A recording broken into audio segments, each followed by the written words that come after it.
All right, Distro Kid. Let's talk about it. For those of you who don't know, my name's Seven Dunbar. I'm a music producer, and I wanted to kind of touch on this whole thing that's going on with Distro Kid. So, if you're watching this video or listening to this podcast, this is already you know what Distro Kid is. But for those of you who don't, I'll kind of give a brief rundown. So, if you want to distribute your music, let's say you put out a song, you wrote a song, you wrote an album, whatever, single, you want to put that up online for streaming and for sale, and you use a distributor, and they get it up on iTunes or Apple Music and Spotify and Tidal and Amazon Music and everywhere else you can get music, and they also collect the money, the revenue for that, and pay you out.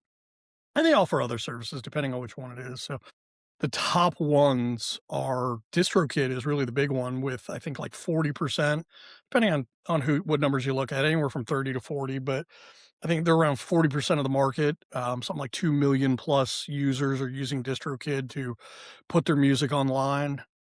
TuneCore is another big one, but let's talk about DistroKid. DistroKid has announced that they are putting they're putting the service up for sale, the company. They're estimating that it's worth about $2 billion right now.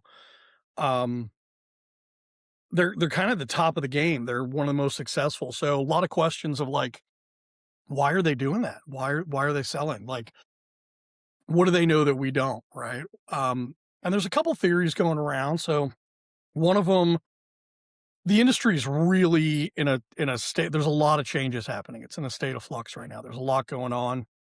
AI is making a big impact. There's a lot of lawsuits.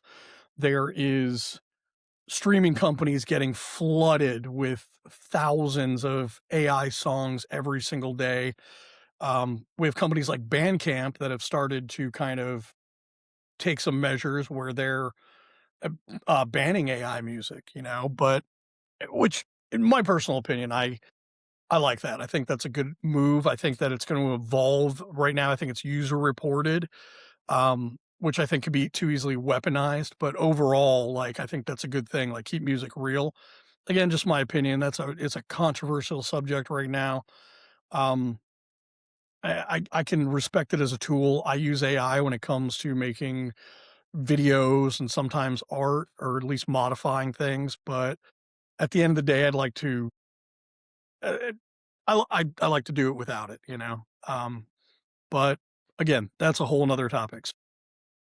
DistroKid, like there's a lot going on in the industry with lawsuits. I think Warner Brothers just settled a massive lawsuit they had against Suno, which is one of the big AI companies, in regards to uh, how they're training their AI, like copywriting and things like that. So there's a lot of lawsuits, a lot of changes going on around that.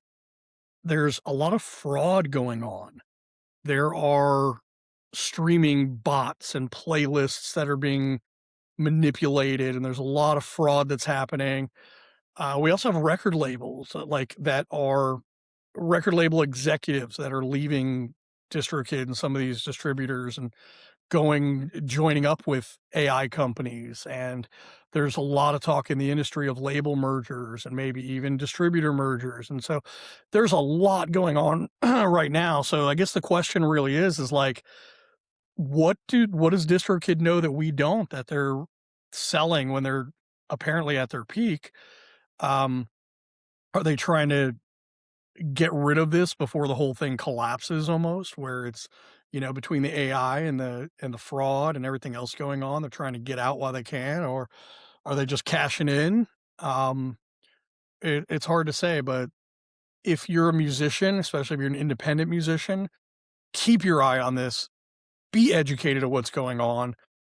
Like, research this because this can impact you directly if you're not paying attention, you know?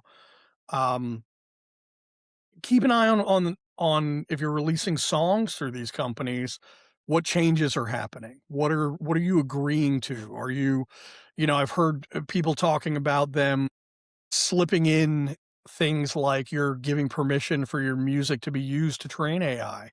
and you're not even realizing it. You're just clicking that user agreement or you're clicking all the thing, "Oh, yeah, I want my music to go to," uh, they like, I personally I use TuneCore, but I know, like, in there, like, the stores that you send it to, there's probably 50 of them. I've heard of maybe 10 of them, and I'm just like, "Yeah, send it to all the stores," but you might wanna double check that, and see where your music's being sent. Um, yeah, that's pretty much it, like, kinda big news that one of, if not the biggest music distributors is suddenly putting their site up for sale, like, that's kinda alarming, and, yeah, keep your eye on this one. Let's see what's going on with it.